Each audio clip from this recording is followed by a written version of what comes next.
Let's bring in my Talkback panel with host of the Weekend Overnights program on Radio 2GB, Luke Grant, and host of Evenings, the program on Radio 5AA in Adelaide, Jeremy Cordeaux. Gentlemen, great to have you on the show. Thank you. I've got to start with this issue in Victoria. Now, help me out here.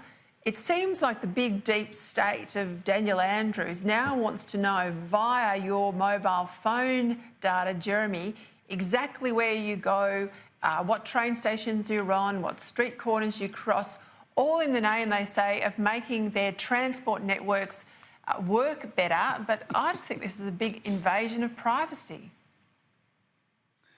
Peter, what would you expect from the People's Republic of Victoria? I mean, it's a very strange sort of regime. But when you think about technology today, we were talking about a story the other night where your toaster can keep track of you, can record your conversations, can probably even take pictures of you.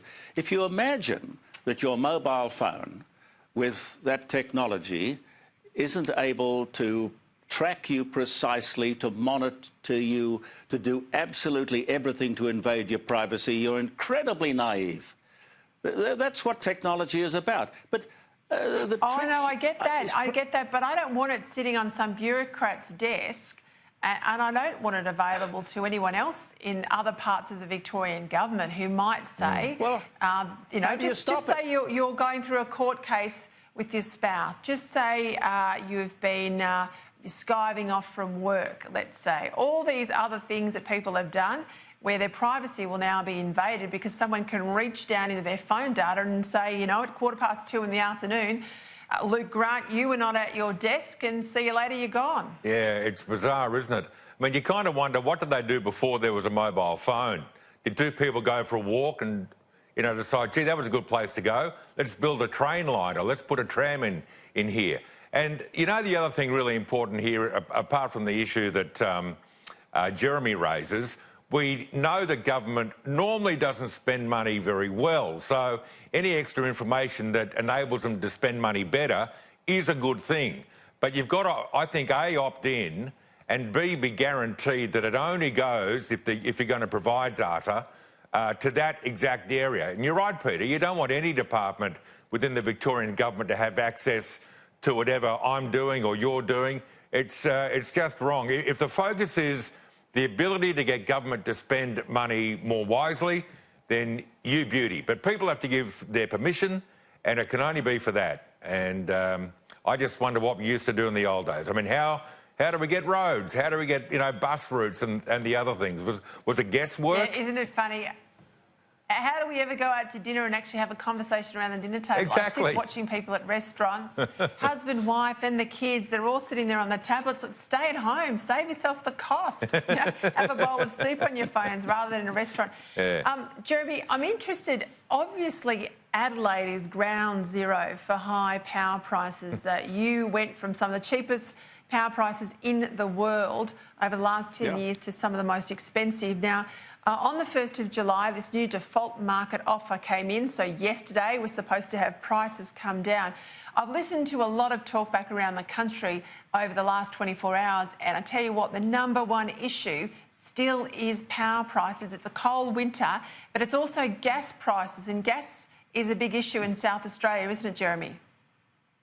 It is. It's a huge issue, and it's a reasonable issue for people to take to their hearts, because that which happens at home is really very personal. When we kind of see that there are people overseas buying our gas, it's our gas, more cheaply than we can buy it ourselves, there is something terribly wrong. But when a government that is supposed to look after the people, it should be of the people, for the people, and by the people. But when it starts to be a government that is taken over by ideology, that it is consumed by the philosophy of renewables, they kind of lose sight of what they're there for. Oh, no, we're going to have 50% or 100% reliance upon renewables. When in actual fact, it's like the Saudi Arabians. The Saudi Arabians were blessed with this huge amount of oil you don't see them denying their people the benefit of cheap oil. No, I know. 3 cents a litre or something. We have been hit in the backside with a resources rainbow, and we just argue about the rainbow. I mean, Luke, I have listened to a lot of your callers in particular. People are so fired up about this issue now. To be fair to the Morrison government, a lot of this legacy comes from Malcolm Turnbull's Labor light energy agenda. But this is Scott Morrison's chance. This is his term. He's unencumbered. There's him as leader and daylight. He's got to lead. Yes, you are so right. And you and I talked about this 2 or 3 weeks back. That report out of Melbourne, and it was reported in Sydney this week in the Daily Telegraph, of elderly Australians who've worked, who've contributed here for all their life. Now, the payoff is you get to sit at home in winter and get your body temperature down in the 20s. I mean, what a joke that we've got Australians too frightened to turn on appliances. And if Scott Morrison, who I think is going to do a wonderful job, I just have great belief in him, if he wants to again prove to us that we got it right, us quiet Australians back on May 18, then step in and fix this, because it's completely and it's just nonsense. We should, and I remember, Peter, when Tony was PM, you would have had a bit to do with this. We should be saying to the rest of the world, look how good coal is. Look how clean you can use it now. Look how cheap you can make energy now. We should be the best proponent of the use of coal for power on the planet because we have so much. And it's just, you shake your head. Old people can't afford power. Young families can't afford power. And we have all these wonderful resources. You talked about the rainbow. And where are we? I mean, fair dinkum. You pull your hair out, don't you? Hey, Jeremy Cadeau, what do South Australians think about Christopher Pyne's job in and around defence when he's only just left the Parliament as a Defence Minister? There's a real push on here in Canberra, led by some South Australian senators, to have a Senate inquiry into whether or not he's breached the ministerial rules.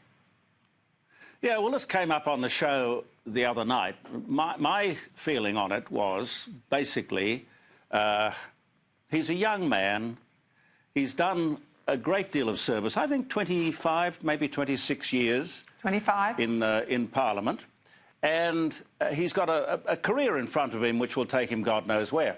Now, if these rules, and I sort of liken them a bit to the travel rules for parliamentarians, if they are vague and up to interpretation, they are that way because somebody wrote them that way. It would be very simple to write rules that were simply ironclad. Now, he has said publicly several times, I've heard him say, he is not going to breach the spirit or the letter of the law. And I've got to respect him for that. I know him. I think he's a good guy, and I wish him well in his after-Parliament career. But the fact is that if the system allows him to take his knowledge or what he knows, which can't unknow what you know, and use it, and the arrangements are so vague that he can do it, well, God bless him. He's just working within the system. Change the system. Rewrite the rules. Yeah, I will have to leave it there, gentlemen. Surprise, surprise, politicians writing laws that they themselves can drive a truck through. Who would have thought about that? Who would have thought of that? Jeremy Cadeau, True. Luke Grant, thank you very much for your time. Good night.